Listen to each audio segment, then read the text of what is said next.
The ultimate betrayal. I caught my wife with someone I knew dearly. Reddit cheating stories. I never thought betrayal could feel so cold. Not the kind that makes you angry, but the kind that freezes your soul from the inside out. That night, I sat in my truck across the street, staring at the soft glow of my own living room window. Inside that light was the woman I'd loved for 12 years, and the man I trusted more than anyone else in this world.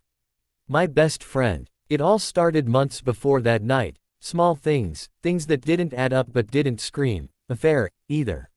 Late night texts she said were, from work, sudden interest in her appearance again, perfume I didn't recognize.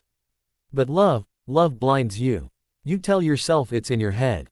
That you're paranoid. That your wife, the woman who stood by you through college, who cried with you when your dad died, who helped you build your business from the ground up, couldn't possibly do that. Until the pieces stop pretending not to fit. I'm Ethan, 38 years old, a construction project manager from Denver. My wife, Rachel, was my world. We met when we were just 22. She was a nurse, compassionate, funny, and had this fire in her eyes that made me want to be a better man. And my best friend, Mark, was more like a brother than a friend.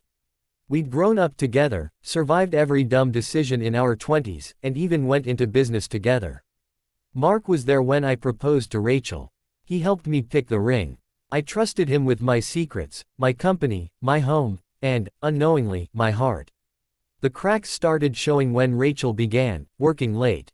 I'd find her texting in another room, smiling faintly at her phone, only to put it down the second I walked in. She'd pull away when I tried to hold her. Conversations turned short, her laughter disappeared, and our bed turned cold. I thought she was just stressed. I tried cooking her favorite meals, planning weekend getaways, even leaving her notes like I used to when we first dated. But the distance only grew. Then one day, Mark canceled a fishing trip we'd planned for weeks. He said something came up at home. A few days later, Rachel told me she was meeting a friend for dinner but wouldn't tell me who. That was the first time I felt that deep, gut-wrenching instinct, the one you can't ignore no matter how much you wish you could. So I did something I never thought I'd do. I followed her. That night, my heart raced as I drove behind her car. She pulled into a quiet street, not a restaurant, but a small Airbnb. My stomach twisted. I parked a few houses down and waited. 10 minutes later, another car pulled up. Mark's car. My chest went numb. I wanted to tell myself it wasn't what it looked like, that maybe they were planning some surprise, but when I saw her open the door for him and the way she looked at him, that tender, familiar way she used to look at me, my world shattered. I sat there for hours. I didn't barge in. I didn't yell. I didn't cry. I just sat, watching the house lights flicker, the clock on my dashboard tick past midnight, realizing that everything I believed in, my marriage, my friendship, my loyalty, was gone. The next morning, I confronted her. I waited until she got home, her hair a mess, pretending like nothing happened. I didn't say a word. I just held up my phone, a photo of Mark's car parked outside that Airbnb. Her face drained of color. She opened her mouth, but no sound came out.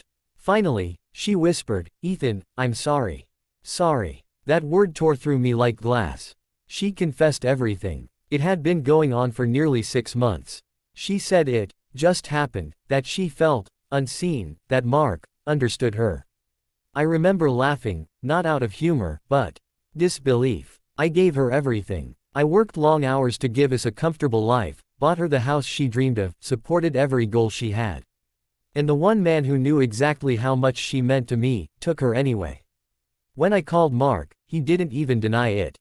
He just said, "It wasn't supposed to happen, man." I hung up before I could lose control. The weeks that followed were a blur of pain, sleepless nights, and questions with no answers.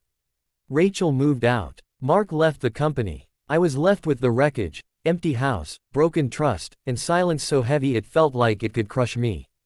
But something changed one night when I found a letter from my late father in an old drawer. It was written years ago, just after his own divorce. He'd written, "Greater than, son, sometimes the people we love the most will break us. But being broken isn't the end, it's the beginning of who you become next. Don't let pain turn you bitter. Let it make you stronger." Those words hit me harder than anything. For weeks, I'd been consumed with anger and self-blame. But my dad was right. This didn't have to define me, it could rebuild me. So I did something for me for the first time in years. I took a trip, alone. Just my truck, my camera, and the open road. I went hiking in Colorado's highlands, watched the sunrise from mountain peaks, and learned to enjoy silence again. I met new people, strangers who didn't know my story, and for the first time, I didn't feel like a victim. I felt free. I went back to work, grew my business, hired new faces, and focused on building something honest again. And though it took months, I found peace, not from forgetting, but from forgiving. I forgave Rachel, not for her sake, but for mine. Because hate is a chain that keeps you tied to the past. I forgave Mark, too. Because losing him hurt, but holding on to that pain would have hurt longer. It's been 3 years now. Rachel remarried, to someone else, not Mark. Mark moved away. I haven't spoken to either since. But I don't need closure anymore. The closure came the moment I looked in the mirror and didn't see the broken man they left behind. I saw someone who survived. Someone who grew. If there's one thing this story taught me, it's that betrayal doesn't destroy you, it reveals you. It shows you who you were when the people you trusted most turned their backs. And it reminds you that no matter how deep the wound, healing is possible if you choose yourself again. So, to anyone who's been betrayed, by a lover, a friend, or both, remember this. You can't control who breaks your heart. But you can control how you rebuild it. And sometimes, that's the most beautiful revenge of all. Moral. Betrayal may shatter your trust, but it also clears your path. What feels like the end can become the beginning of a stronger, wiser, freer you.